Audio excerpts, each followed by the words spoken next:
man love back there, Harry, as well, and what is it about him that... I mean that... Let me rephrase that. Bro, man. I think you should, a bit of man love. Yeah. Good, man flu I've heard of, but...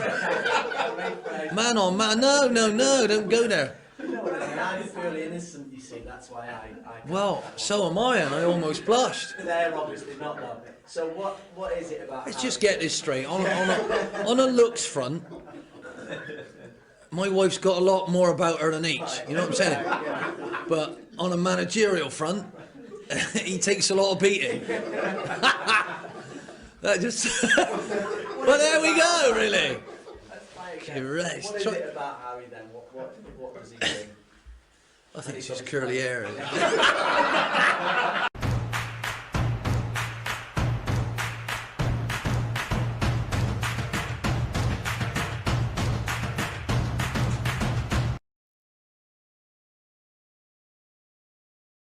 Hiya guys, and welcome back to episode number 11 now of the Blackpool story, Once Upon a Time in Blackpool. I'm your host, the one and only Tom Smith here on FM 303, and unlike last time when we got to this sort of end of our Leicester save, it was around this time things really started getting hard for us. We've now been offered a new contract at Blackpool as we head towards the 1st of December.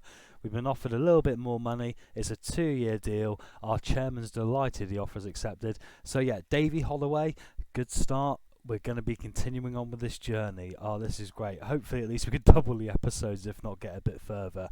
Anyway, let's go to the press conference. We just signed a new contract to stay at Blackpool. I'm very pleased to be able to continue what we started here. Anyway, we will get on now and get into the goal rush. Right, and here we start our goal rush, and there it is. The goal is rushed into the net. The only goal of the FA Cup second round took a second in it. Prochenko's second free kick goal of the season. I've said it before, if he gets it over the wall, it generally will go in. He doesn't do it often, but when he does, boy does it count. We won in the FA Cup second round at Bloomfield Road. We beat Burton Albion by 1-0. Slight bit of rotation, as you can see, with Devitt coming in and a few other players like Nielsen at the back and Nottingham at right back. So really good. And who did we draw in the third round? Did we get a big team?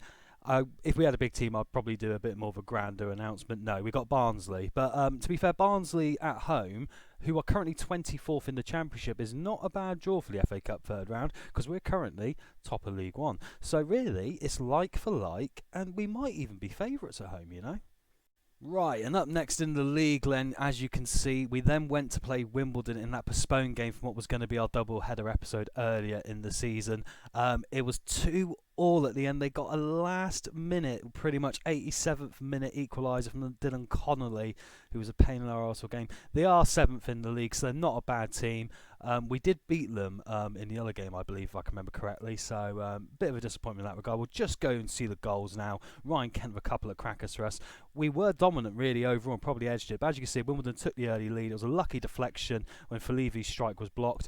But then, this is what we do best. Kaputska with a good ball down to Turton. That Premier League experience. Kane just came off the back man and just used his foot to guide it in. We took a 2-1 lead in the second half. 65th minute. Ball came in, fell to Kent. O'Neill with a terrible clearing header on the volley. Absolutely wonderful. But then Wimbledon, because we didn't seize on our advantage, here it comes, yeah, you can see what's going to happen. Anik with a deflection, came down to Connolly, who puts it in the back of the net. As you can see, there are more shots on target. Overall, it was a cracking game. We probably actually deserved to win on the balance of chances, but overall, 7th versus 1st, not a bad point, really.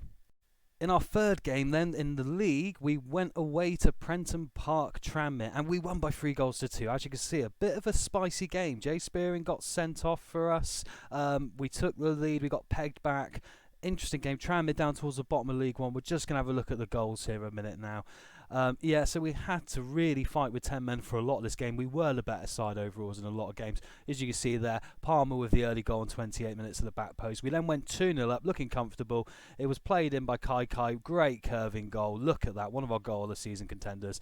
There was a penalty to Tranmere on the 50th minute, which brought them back level. We then had a penalty on the 65th minute, which took us 3-1 up. Prochenko taking for our normal penalty, take a Spearing off, obviously. Payne with a great consolation goal with 5 minutes to go, and that really scared us. But as you can see, we managed to hold on. It ended up Tranmere 2, Blackpool 3, and that was two decent results in the league there. A draw and a win, and then Doncaster next. What did we do in that? Yes, and in our last game of the Goal Rush highlights, we had a home game against Doncaster in a relegation scrap, and we got a 2-0 victory. 24 shots, 13 on target. Their goalkeeper, Andy Longden, had a hell of a game, to be frank. If he's out of contract in the summer, I might be sniffing around him because he was absolutely amazing. We're going to catch the goals in now. Dalfonso with the first on a counter from a corner. Look at this for a typical goal. Played through Dalfonso with a superb finish, above his level, really. And this again, typical Blackpool goal. Comes down, look at Palmer's run.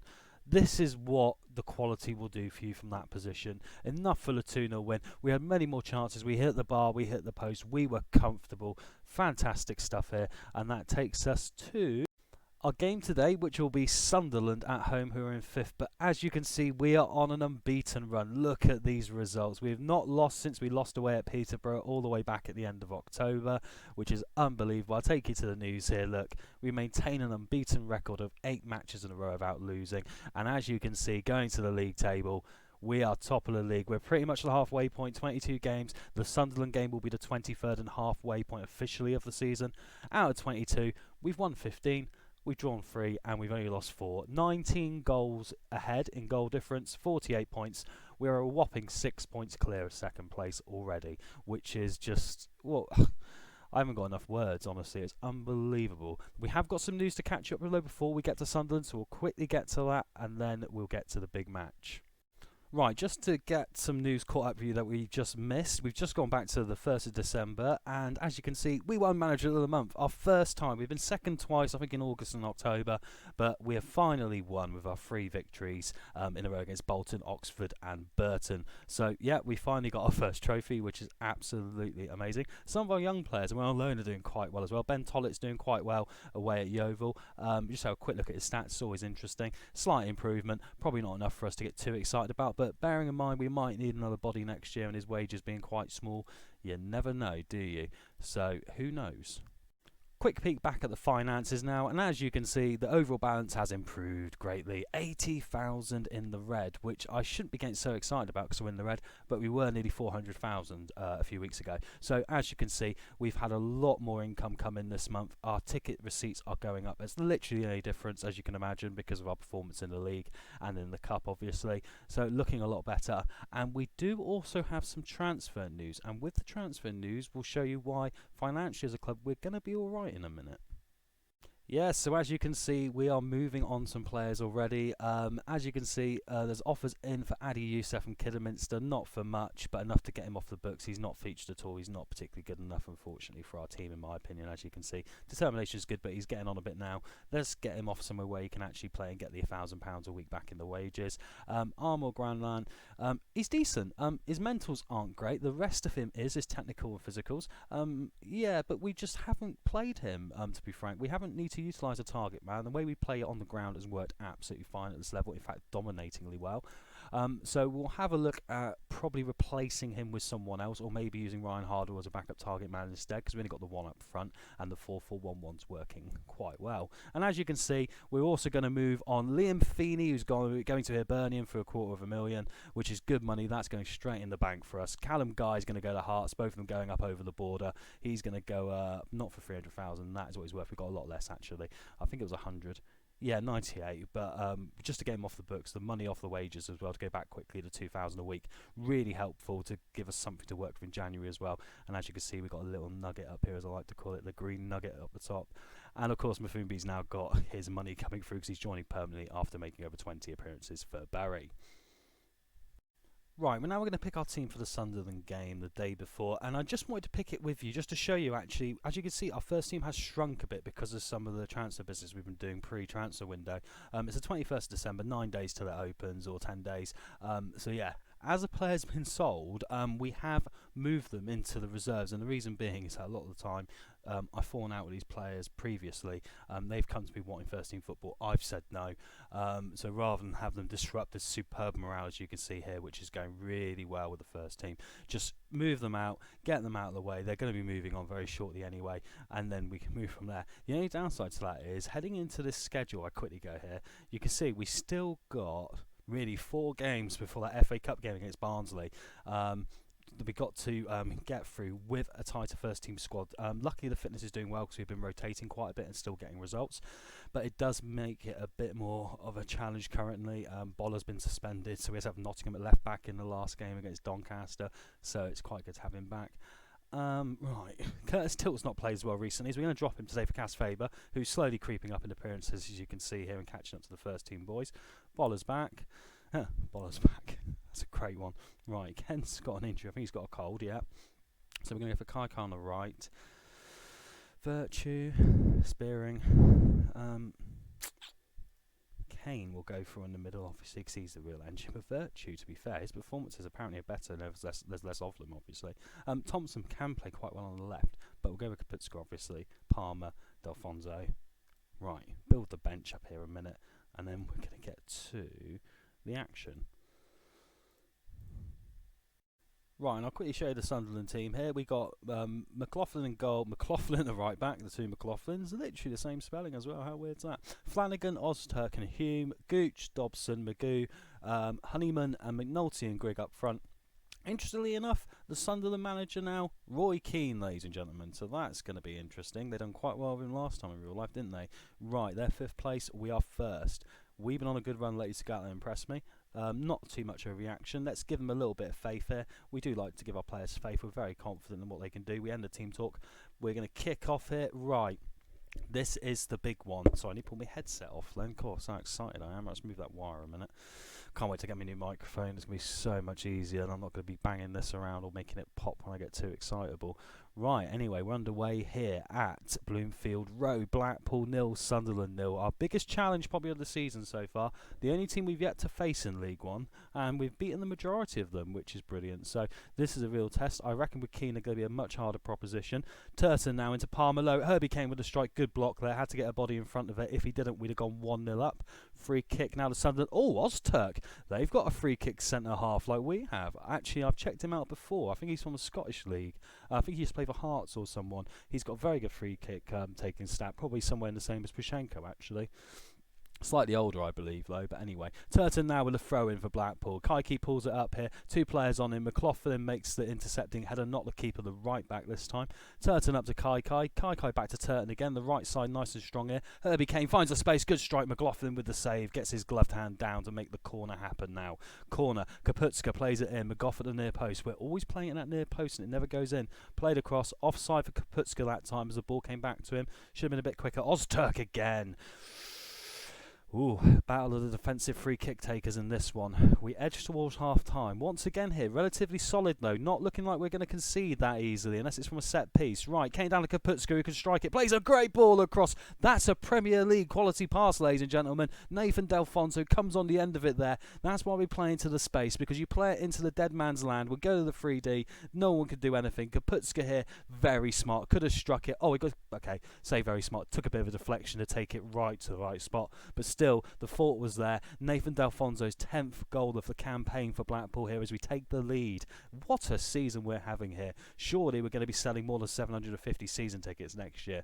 Right, we come forward. Can we make 2 before half-time? Palmer. Sunderland got a lot of players behind the ball here, as you can see. Kai on the right. Plays into Delfonso, who still gets his head to it. McLaughlin claims well that time. Getting closer to really, really becoming the unit we want here. It's great just seeing what we've managed to do with little tweaks in our formation. Just a little bit quicker passing, a little bit quicker on the closing down. That's all we've done with this base 4-4-1, and that's what's managed to make it Blackpool 1, Sunderland 0 here at half-time. We are absolutely dominant, but still, we want to be careful. Let's go and not get complacent out there. Puchenko's a bit stressed. He'll be fine.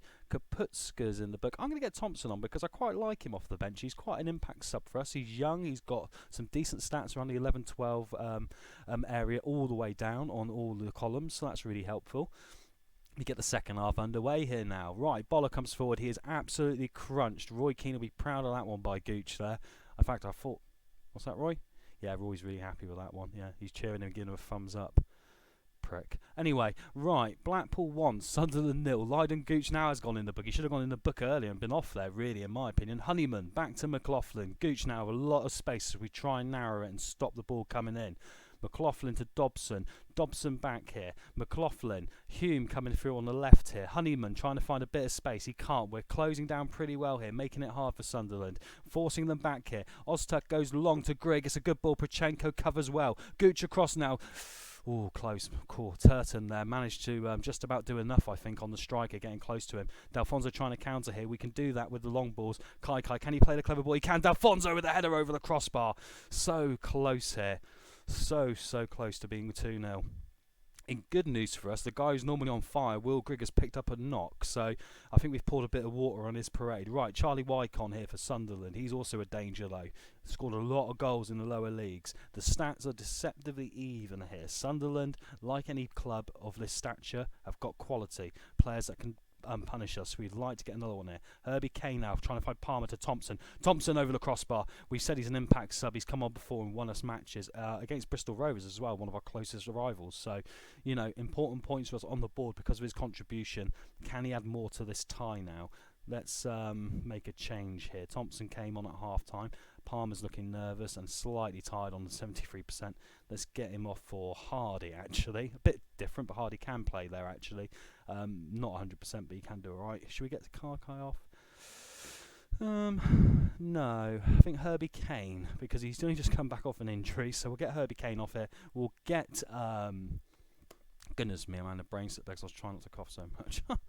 Oh, you're getting old, right. Herbie Kane's going to come off here. Oh, Palmer went in the book there. Virtue's come on. Hardy on there. Luckily, we covered off the yellow card pretty much telekinetically before it happened.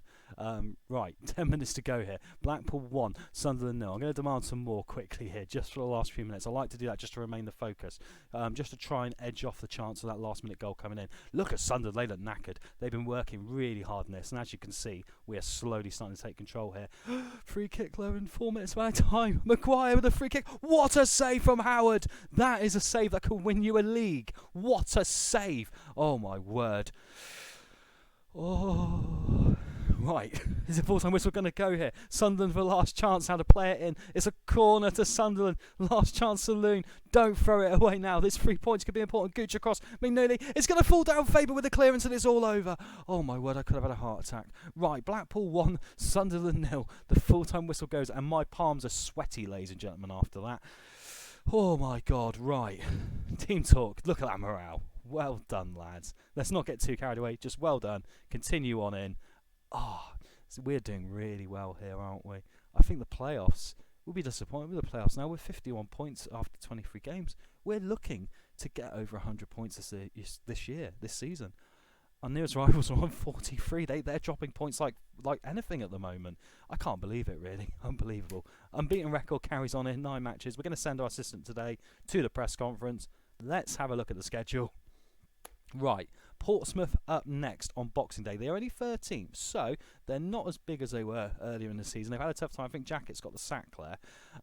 Then Ipswich and then Coventry. We'll do Ipswich and Coventry, the away double, after we did the home double earlier in the year. We'll goal rush Portsmouth, and then we'll do an FA Cup round with Barnsley, which hopefully will be a nice sellout and hopefully get us into the FA Cup 4th round for a bit more money. And also, just around the corner, don't forget the shopping window's open.